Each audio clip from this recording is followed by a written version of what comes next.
So hello, everyone. Today is episode number 15. Believe it or not, today we're going to talk about the top 10 LinkedIn marketing hacks.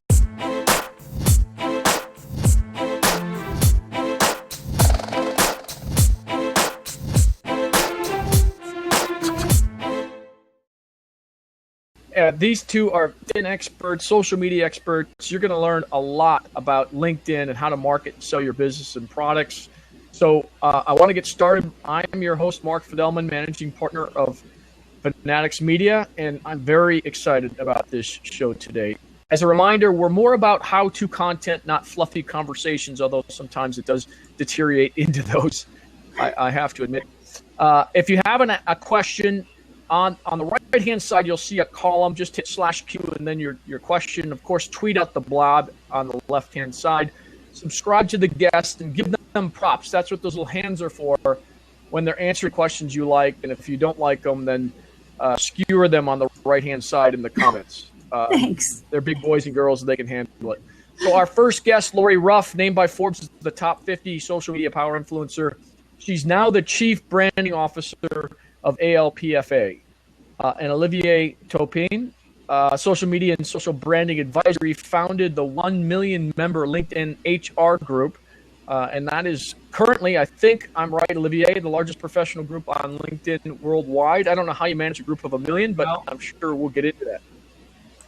The groups are maximized to 1 million. So, okay. So you can't go over that. I cannot go higher. So. All right, so we'll talk about that because I'm very interested in how it's even possible to manage it. But okay, so let's start off with Lori. The first topic is, what should people know about LinkedIn going into 2006, Lori? Well, 2006 was a pretty interesting year for LinkedIn, but I think we're going to talk about 2016 instead. Oh, 2016. Did I say 2006 Only once. I meant 2006. Well, now twice. I really did. So, I know.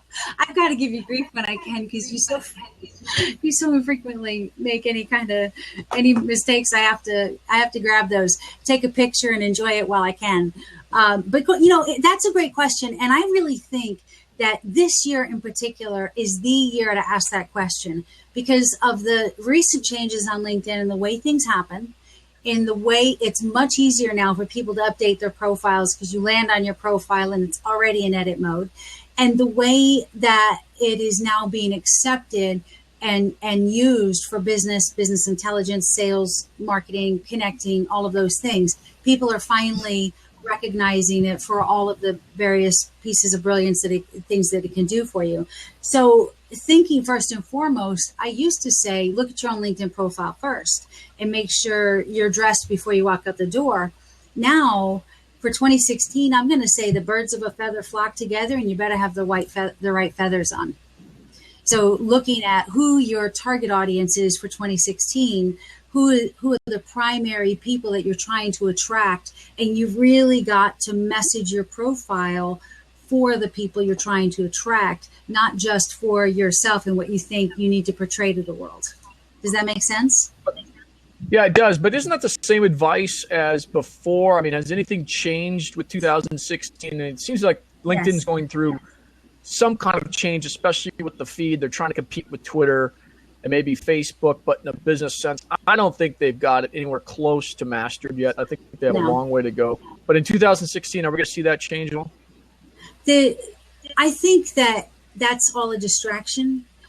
They're never going to be Facebook. They're never going to be Twitter. Twitter is never going to be LinkedIn or vice versa. They're all their own independent platforms. So if you come to each platform without the what is this platform like, which is our natural tendency, we want to know what's familiar so that we can then look at what's different and get a sense of familiarity and comfort with the platform before we really dive in. What's really the most important, get rid of the fluff, and focus on who are you trying to reach? How are you trying to network? If you're going to spend the time to get in the car and go to a networking event, what's the most valuable place for you to spend your time and opportunity? And the reason I'm really excited to have Olivier on is because he is the master, obviously, of LinkedIn groups. And again, birds of a feather, I can go to groups where my target audience is a member of that group, But if they're not engaged or people are not engaged in that group, is that really where I want to spend what little time I have? Well, that's a great segue. Olivier, let's talk about 2016. If you want to talk about 2006, you can. And just give us an update on what you're seeing happening, whether it's LinkedIn groups or anywhere on LinkedIn. Well, I do personally think that LinkedIn has some issues with their database because, there's quite a few bugs on LinkedIn, especially in groups. And they've been trying to limit the number of messages sent. They're kind of a limit right now. So I see most of the change more as a way of making sure they can continue to grow right now, that change is made to the benefit of the users. But they have not been famous for listening to the members. And I do think they're going to have to, because what's coming in 2016 is what we call vertical networks, vertical social networks, or vertical business networks. Just in a couple of years, venture capital, I invested more than I think something like $750 million. Some of the new vertical networks are valued as $2 billion. It's GitHub. You have also companies such as Spiceworks for the IT people. GitHub is obviously for the software developers. You have Doximity for the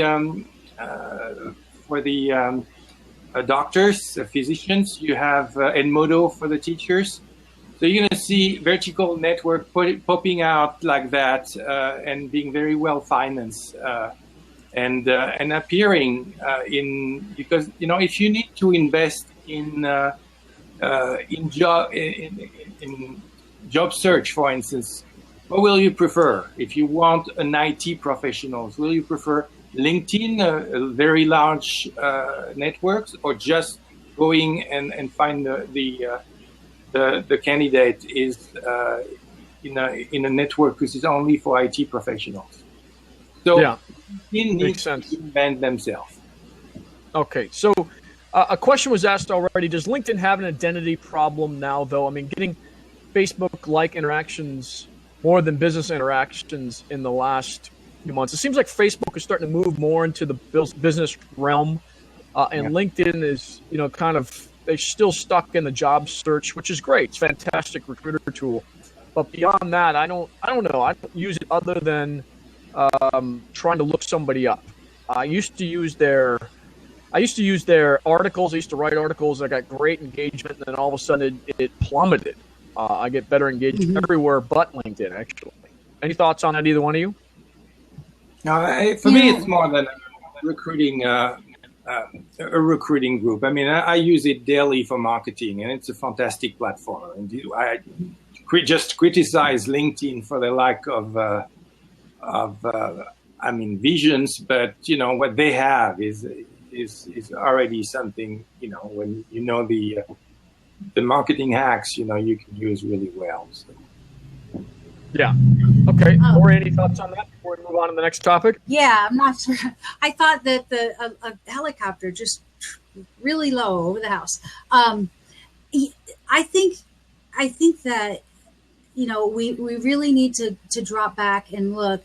LinkedIn is not just for recruiters. It is a brilliant platform for marketing. Businesses can get out and reach their target audience. As a matter of fact, it levels the playing field, because then small companies, small independent business owners and small companies and mid-market companies can really make an impact and make a dent on what they're trying to do on LinkedIn with just a few dollars. But they have to know how to do it right, which is why there are so many LinkedIn consultants out there. But my biggest and best and highest use of LinkedIn is for lead generation, for business development professionals, for sales professionals, for people whose job it is to bring dollars in the door. Even universities are on LinkedIn. I mean, if you look at their protocols for what their goals are, they want to be the one-stop shop, the place for people in the new global economy to learn about jobs, to learn where to find the skills for those jobs, then how to learn the skills for those jobs, and then get the jobs, and then in further their careers in those jobs. And so that they want to be part of the entire ecosystem. That's why they've lowered the age for attendance now, or age for getting on LinkedIn is now 13, because they want people who are trying to find and get into the universities. The universities are on LinkedIn. We've got university pages. We've got showcase pages. We've got, I love how Adobe, if you want a really good example of how a company is marketing brilliantly on LinkedIn, look at Adobe, because they have real similar products. Matter of fact, they're the same products. And they are using and marketing those products to designers as well as to marketers. Two very different groups, part of the same structure, but still very different messages. And yet they're both relevant, and they keep the content coming, and they keep that machine churning, so that I'm constantly updated with what they're doing and where I want to use their product, and thinking, oh yeah, I should try the new Adobe Cloud. And here I am on the Adobe Cloud because of something I saw on LinkedIn, by the way, just going to say. But it's really like people are spending a lot of time on LinkedIn like they do Twitter and you don't Facebook. have to. I mean, that's going to be the problem. Yeah. No, it's not a problem. That's what I think is really brilliant about it. As a professional trying to make a dent on LinkedIn, I'm spending about 15 minutes a day on LinkedIn and really bringing back some juice that I can, here's the juice on LinkedIn, and I can take this and water it down and filter it out to everybody else that needs to be fed. I'm spending 15 minutes a day on LinkedIn and bringing in $100,000 deals, period. Enough said, right? You don't have to spend a lot of time on LinkedIn to make this stuff happen that you're making on Twitter by spending all day on Twitter, or even having alerts come up all day on Twitter and on Facebook. You just check in, do your stuff. Yes. Let's dive into that. And let's start with Olivier this time. What is the best way to find potential customers on LinkedIn? Lori brought up the fact she's closing big deals. We do, but we don't do it as much on LinkedIn as I'd like, which is why I'm hosting you two here. Can you tell us what specific things are being done on LinkedIn that you see that are driving business? One of the best features, I would say, on LinkedIn is the advanced search. You don't find something like that on Facebook and Twitter. And I would advise people to buy the premium, because you get even more with the premium. You have you can sort and slice in every direction that you want. The size of the company, the industry, the function, the seniority. So you could really find anybody you want if you understand Boolean commands. That's I would say the way I build my group is really by focusing not on the mass, but on the influencers, the most important people. So I notice, for instance, if you invite a VP of HR, the day after, after he joins, you're going to have the director of HR's joining of the same company. So their boss is in the group, and the day after, it's going to be the managers. So you always want to reach the influencer first. And how do you find them? Well, you find them by doing keyword search, very precise, using and or not, parentheses and quotes, and you do that really. I mean, it's worth to learn the very easy language of Boolean commands. But when you track them down, right? I mean, and I know how to track them down. You're limited to what you could send them, right? Unless you've got a recruiter package, you can only send to 30 of them or 20 of them. It's not like Twitter where you can keep hammering them. Not that we do that, but you can message anybody on Twitter, right? On LinkedIn, you're really limited to 30 people, 50 people, depending on the package you have. Yeah, that's the emails. And I think I have 50 emails per month I can use, and I rarely use more than 5 or 6. Why do you reach them? So many other way. Well, the first thing it's Doesn't look like important, you just watch their profile. And you know why you do that? Because you appear in the people who view the profile. And, I use that for, that's how I grow my personal network, is I watch every day who has viewed my profile, and, I invite them.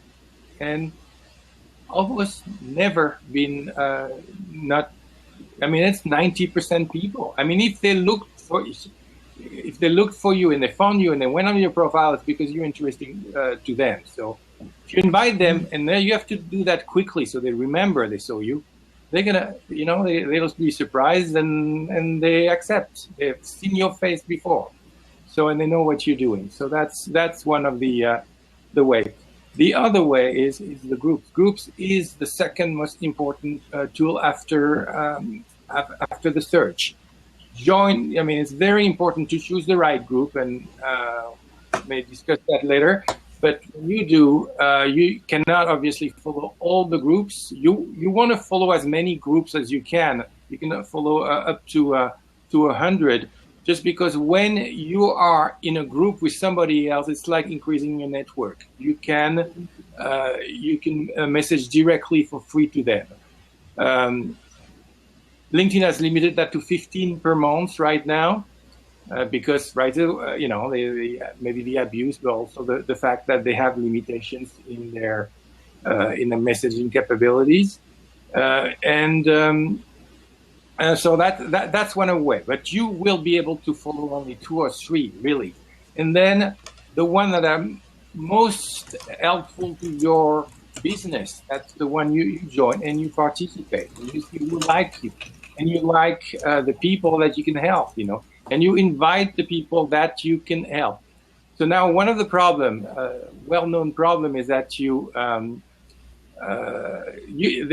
they ask you for the email address when you don't know the people. Well, you can go around that a couple of ways. The first one is by using your mobile. Mobile, you can connect without giving the, I don't know for how long. And the second thing is you click on the star, which is on the profile. If you do that, you say you have a relationship. Well, you do. You just exchange messages with a person on a group. So. And then from then, click the star. You can connect directly with that by bypassing the email address. Okay, Lori, you had some thoughts around this. In terms of what you've just said, I think groups are great, but a lot of times group leaders limit you or they put you in a different box. But I'll let Lori address that. So that's one of the changes that LinkedIn has made recently. Now, when you go into a group, first of all, when you go into interesting groups, you can see the most active groups on the right-hand side. And then your groups, you can also see your group feed. So you can manage your group feed right from there. When you go into the group, now there's only the promotions tab is gone. So you've only got discussions, and then there's a job tab at the top if that is activated in that group. So all of the discussions are now happening on that primary feed. So you can be limited and stuff, but I find that when I join a group, if I want to be active in it, I send a message to the manager or to the owner of the group or both, and I'll say, hey, wonderful to join your group. I looked at your group rules. I'm excited to see some friends in here and looking forward to help contribute in any way I can. And now I've sort of I've come into somebody else's home, introduced myself as somebody who's going to be available to help them if they need it. And now they're going to look at me much more kindly. And if I make a mistake, they're going to send me a private message almost without fail. I've been sent a private message that says, hey, remember the group rules in here are blah, blah, blah. And, oh, thank you. And so it's about building relationships. So how do you make that happen fast, right? Because I said 10, 15 minutes a day.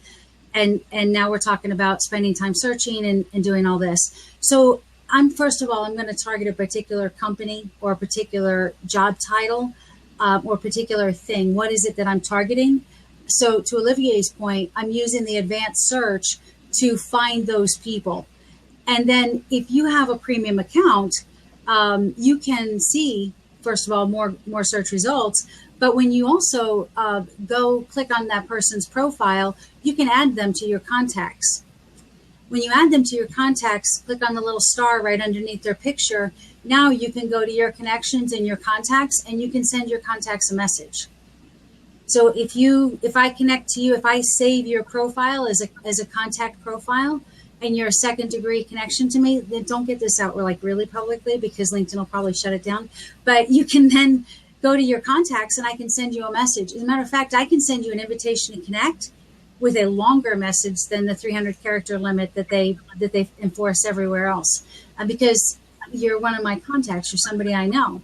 And the interesting thing is, if you're doing this in a way that keeps your network tight, so I'm doing searches, I'm inviting or reaching out to second degree connections, then it makes it much more relevant. And it's, you're sort of, I'm connecting to the friend of a friend saying, hey, we both know Mark, right? And so it makes it much more plausible. The other thing I do is when I reach out to people the first time, I'll give them that reason, the rationale for connecting or for taking my message and saying we're in the same group, we know the same person, we both have worked for the same company, we're interested in the same thing, something that tells me that I've seen them somewhere on LinkedIn, I've looked at their profile, I've seen them in the group. And that 5 minute a day routine is really liking and commenting on my network, because the people in my in the networks of my network also see those likes and comments. When I click like, they see my name. When I comment, they see my face and my name if I have a picture. So I network. I do the same. So that thing seems, it just seems very, it seems like it works really well, but tactical. What if a guy like me wants to reach 1 million people on Olivier's LinkedIn group? Could I go to you, Olivier, and say, hey, I want to run a campaign and get your 1 million members involved somehow? Maybe it's an HR campaign, and I come up with some really cool quiz or something that says, are you smarter than Lori Ruff on LinkedIn? Mm-hmm. And we run this quiz within your group. Would that be something that somebody like you would be open to? And that way it mass distribution quickly to a targeted audience within LinkedIn. Well, we do partner with sponsors. We are looking for very high quality content. So if you come to us with something that we know will not interest our members, and we don't even listen, social media just don't work for the old advertisement type of marketing. Social network is not email marketing. It's not it's one-to-one marketing. It's about understanding your needs and just bringing you the content that you want. So we're very tough on who we select to partner with, and then we just work with these sponsors to bring through the announcements to bring their knowledge-oriented content to our members. So you'd be open to it? Yes, I mean, if you look at every of our announcements, they are sponsored. This is what pay for the moderators. We were, I believe, and that's one of the reasons of our growth. Also, I believe the very first group of having paid moderators and coming regularly and with the system. I was the first of putting group rules very prominently in the group and making sure that it was respected. Jobs would go only to jobs, and promotions in promotion. There's now no more promotion type, which is too bad, because it was an easy way to switch people there without getting the member mad by deleting or putting him under moderation. But just to come back to the question you asked, because I've been in the head of the moderators. What Laurie said is absolutely correct. Get involved. Tell people who you are. Understand the group rule. Read them, and just play the game. The game is what we are interested in as group manager, is have very successful, what I call successful conversations, meaning with lots of comments. You know, when I saw my the first time one of our conversation passing the 1,000 comment, I was happy. That was the type of things we're looking for. So the stuff we hate is number one, the URL. You know, that's get people out of a group. Why would we accept that? You know, so we do put under moderation those people. You know, I've read somewhere people give as the things to do is to promote your blog on multiple groups at the same time. Well, you know, these people, we know who they are, and they're on moderation right away. So don't do that. What you do, if you have a content that you're interested in, it's in the blog, or copy paste it in the blog and ask a question. Questions work better than just blunt affirmation of something. You know, even if you know the answer. This is, you know, ask the question and say, that's my answer. You know? But just don't post, that we call that spam. Even if it's on topics, these URLs are really give us a lot of work. Okay, and Lori, I want to move, because I think Olivier did a great job of answering that question within groups. Have you heard of the social selling index that's recently been introduced? Are both of you aware of that within LinkedIn? Yeah, a bit of it, but I haven't dove deep, but I've looked at it. Okay. Well, go ahead, Olivier.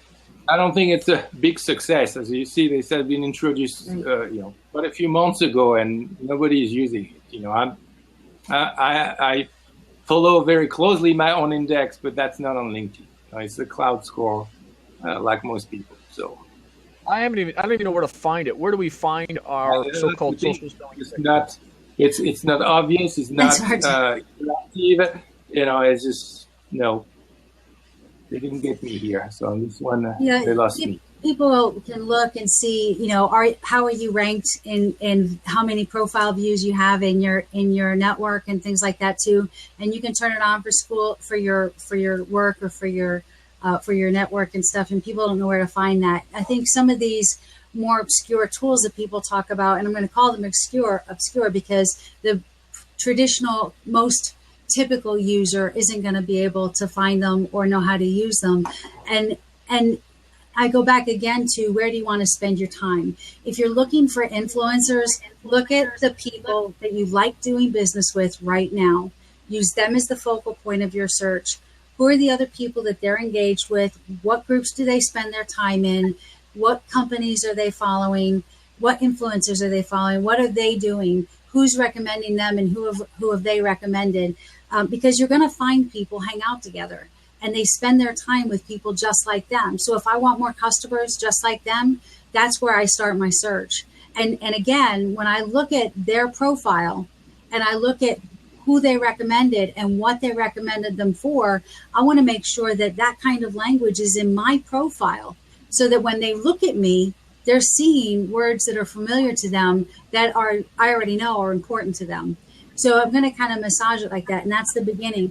But that where I spend my time then is going to be on the search, finding people just like the people I like, whether it's the company, whether it's the groups, whatever the criteria is. It's going to be in the groups that Olivier's already talked about. And then I want to look at who else is engaged on LinkedIn, right? And so I want to look at my network and not look at who is posting content and posting their blog, but who is responding to people in my network. So I'm going to spend just a couple minutes looking for people doing the same thing I'm doing, that are commenting and liking on other people's comments, because they're there to network. I don't go to a networking event and hand out my resume to everybody. I don't go to a conference and hand everybody my business card. Here, I've got 250 business cards in the box, and I got to get rid of them before I leave. That's not the point of going to the conference, right? It's tool.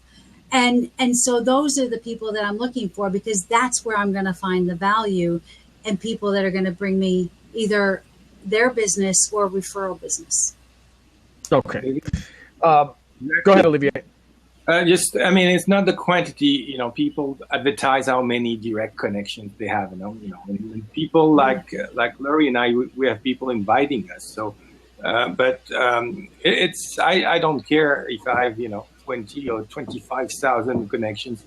I would prefer 1,000 really high level connections than than 100,000 of people that are not in my business. So. You want to spend time on the people that you can do business or you can learn from, or you could that can introduce you to the people that you want to meet, and just I'm gonna just stop you there for a second, Olivier, because here's what's interesting, Mark. You know that both of us are incredibly successful on LinkedIn, and Olivier just said he'd rather have 1,000 really high quality connections than 25,000 random people. And what you know about me is that I'm maxed out on LinkedIn. I have 30,000 connections, and I was accepting everybody that sent me an invitation. Now I can't because I just am maxed out. But what I've done is look at who has sent me an invitation to connect and look for those more quality. And I've disconnected from people who didn't seem like they were bringing me value, so that I could add more and more people. So once I filled my network, I started improving my network. But we've both been successful, both by using, different but similar tactics. So one thing I really want to encourage listeners is you can hear a lot of people say a lot of things that may sound like it's disingenuous or that it's incongruent. And it's not. We're both talking about quality, and we're both talking about going after what we go after.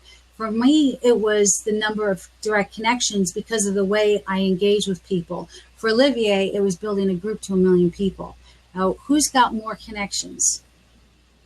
Well, who's got more business? That's what I want to know. Yeah, there's that too. Olivier's got 1 million people in his group. So, I mean, I wouldn't want to compete with him. If he wanted to get a message out to HR professionals, he's the guy I'd go to immediately.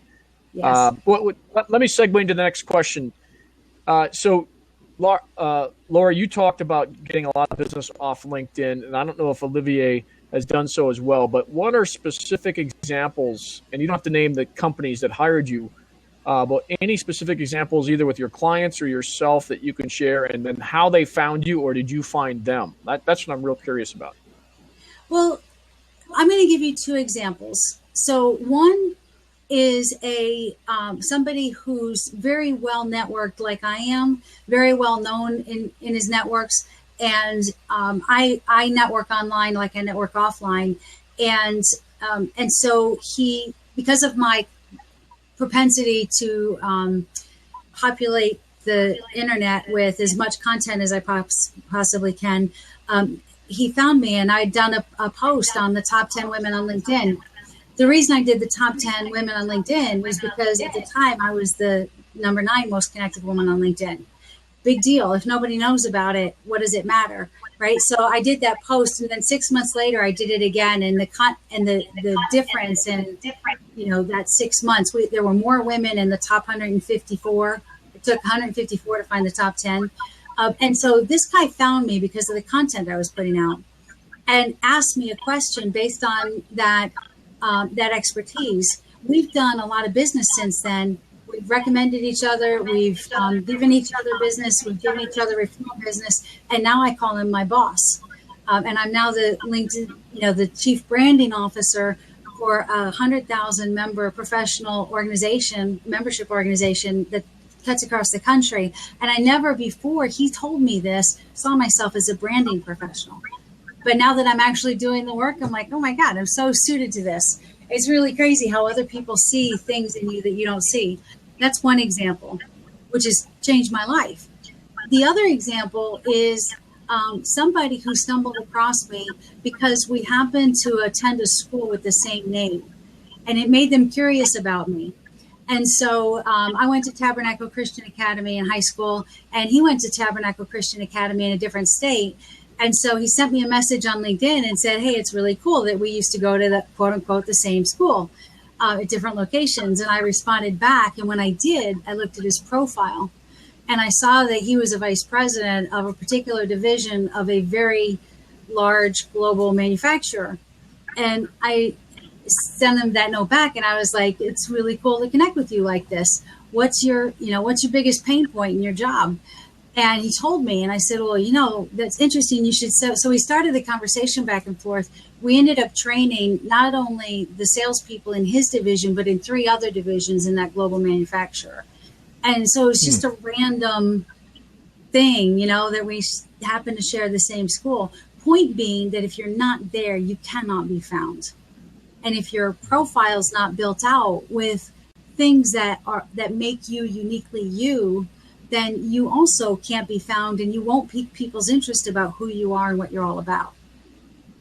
Okay, great answer. Hey, Olivier, how about you?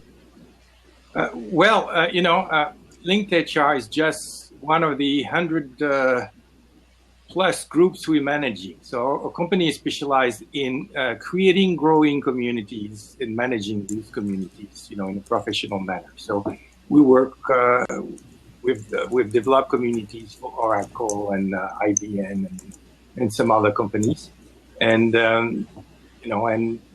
so we either own or manage communities on LinkedIn, now outside of LinkedIn. So, and it's our goal. So how do I get customers? Obviously, the people find my name on quite a few groups on LinkedIn, and just contact me and to ask me how do I grow my groups? What's my secret? And that's where it starts. So how do they find you?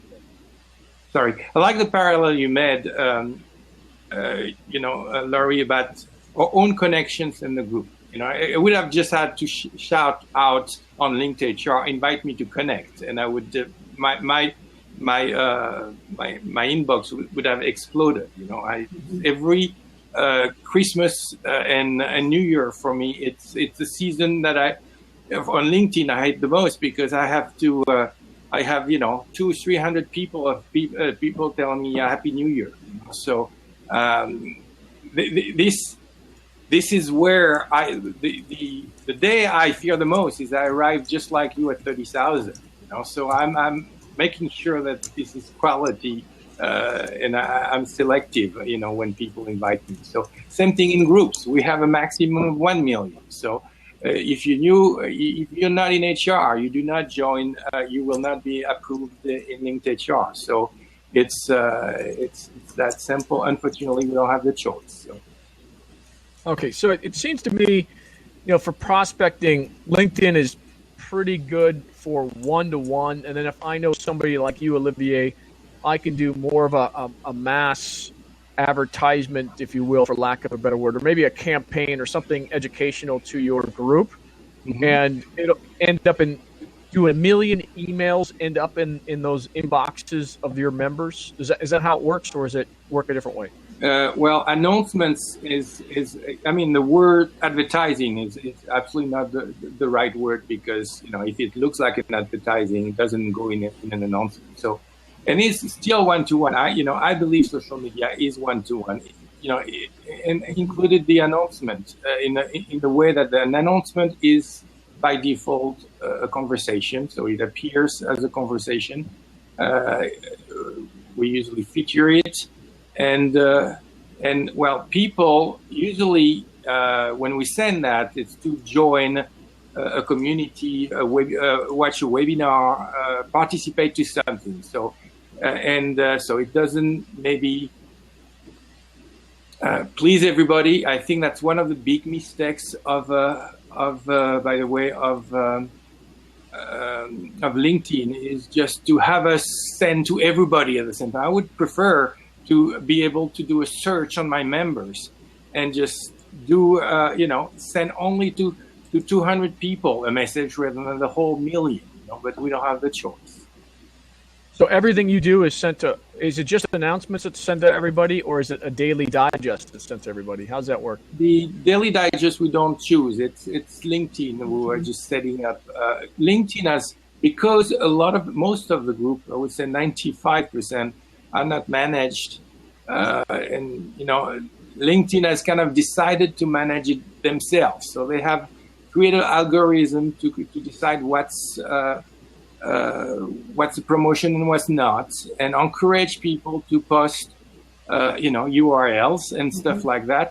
So now groups like ourselves have actually more work now, because before we were just accepting the best conversations.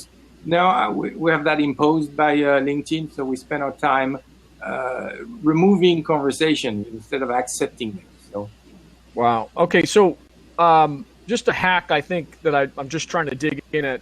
What if Oracle released a new HR platform? And I'm making this up as I go.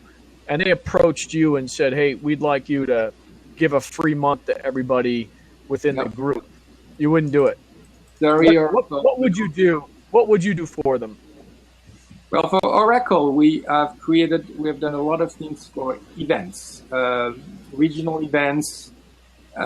So what you do is, we had a big announcement. Well, they have an event in San Francisco, and we participated to that event, but it was a networking event. So it was meeting, Larry Ellison. So I mean, it was something interesting to offer, an opportunity to be on the guest list. So, but I would say it's not a product oriented. That wouldn't work. Now, if you companies have to understand that rather than telling I have the best product and just say that you're the best product, which nobody will ever believe. It's just prove it. So, and how do you do that? Let's say that you're a small business that is, you're specialized in firewalls for small businesses.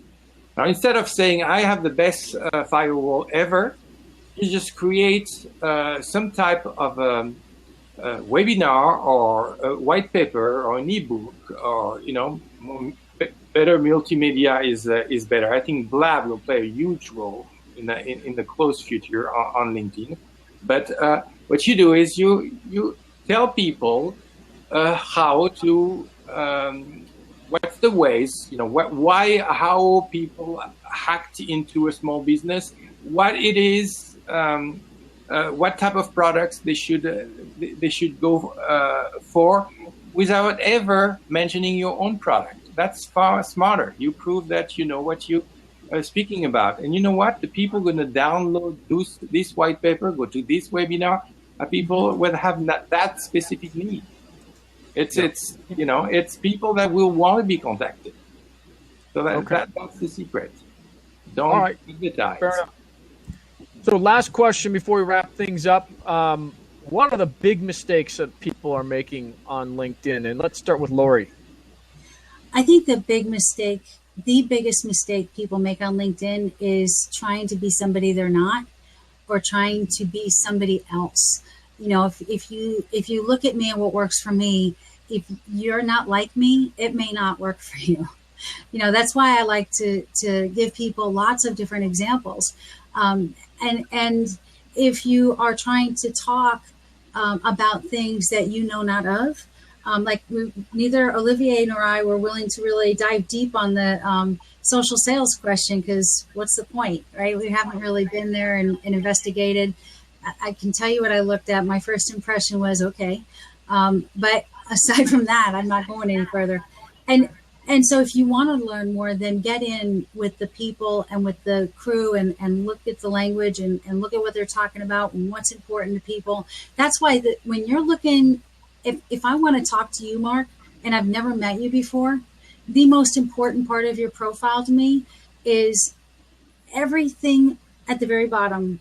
I go right to recommendations and I look to see there's a little, what you've received, and there's a little button there that says given, and I click on given if there's anything there, because I want to see what's important to you. I want to know, how should I approach you? So, trying to be somebody you're not, and trying to just focus on being yourself. I mean, I'm the kind of person that I want everybody to like me. And the fact of the matter is, and I still don't understand this at all, but some people don't.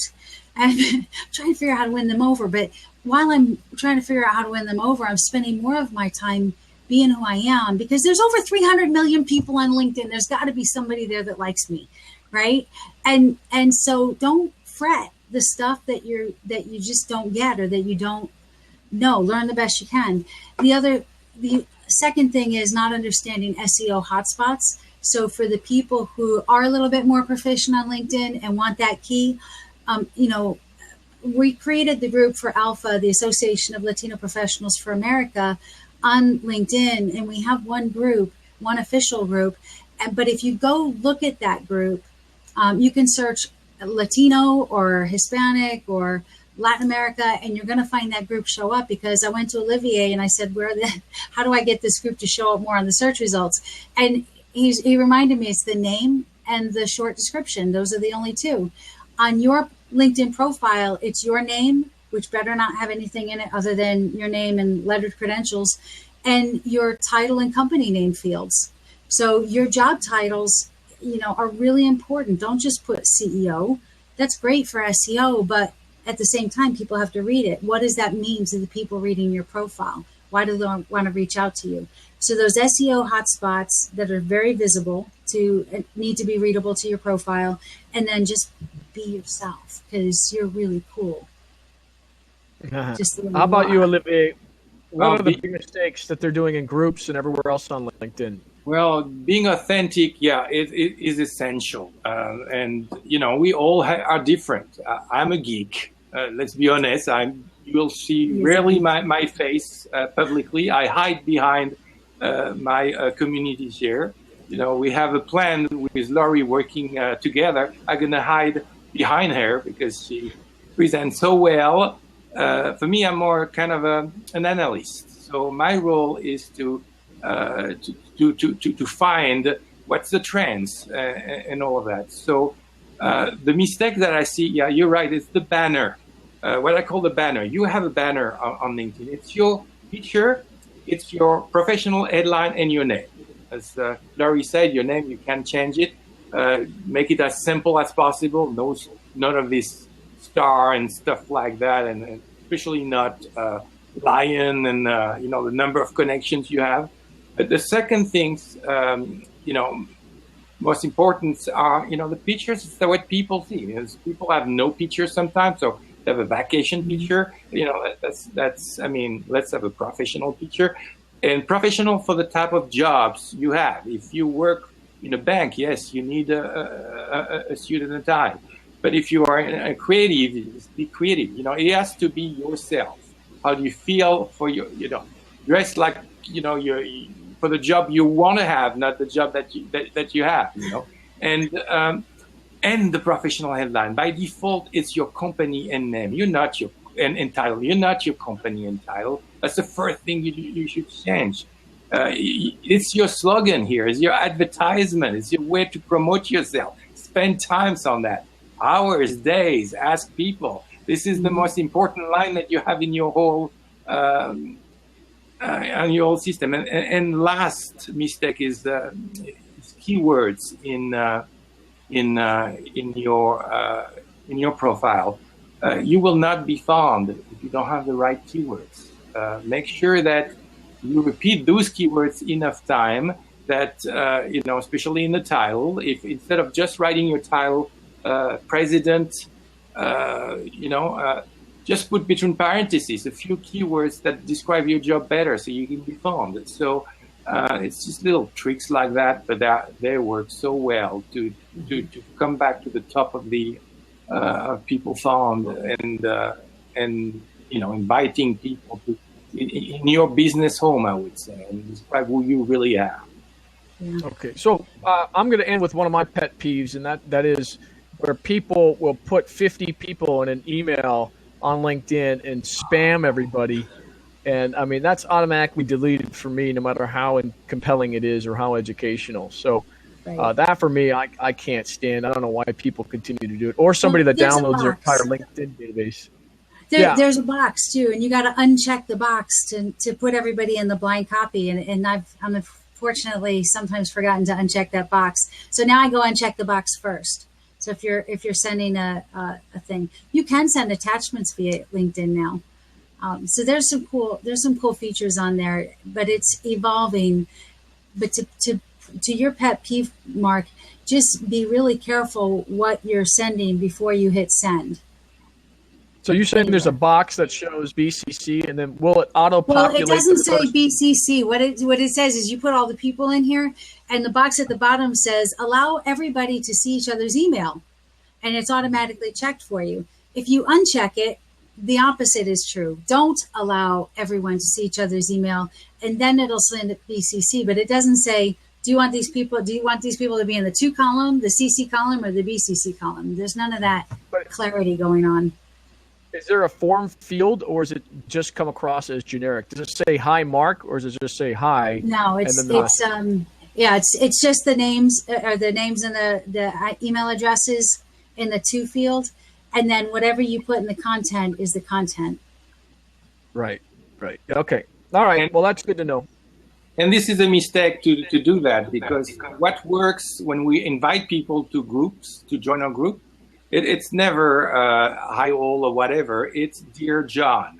Would you like? So it's better to type 50 times the same. Copy paste is good with a dear and put the first name. It just works so much better. So it's I am like you. I don't like this message sent to 50 people. So. Okay. You guys want to stick around for questions? If anyone has any questions. Okay, I'm going to open it up real quick. If anyone has any questions, just chime in now. I'm going to give it 30 seconds. I pretty much asked a lot of questions already. And somebody's trying to ask a question. I would just say, Marissa, just there's an open seat. You could just join the open seat. For whatever reason, it's not allowing them to. Do you know? She says, do you know? Yeah, do you know if you could run LinkedIn ads from personal accounts instead of business accounts? I know you can, but I don't know if that's still true. It is. When you create a LinkedIn ad, you're creating it from your own account. You actually have to create a business account and fund it with $5 before you can send out ads for the business. But you can run ads as professionals. So just create the ad. It'll walk you through the process. It's pretty user friendly. You're welcome. Okay. Just want to thank both of our guests, Olivier and Lori, for their top tips. This will be an article on our site. It'll be an article with the video on Forbes, and it was just a pleasure. Okay. Thanks, Mark. Pleasure meeting you.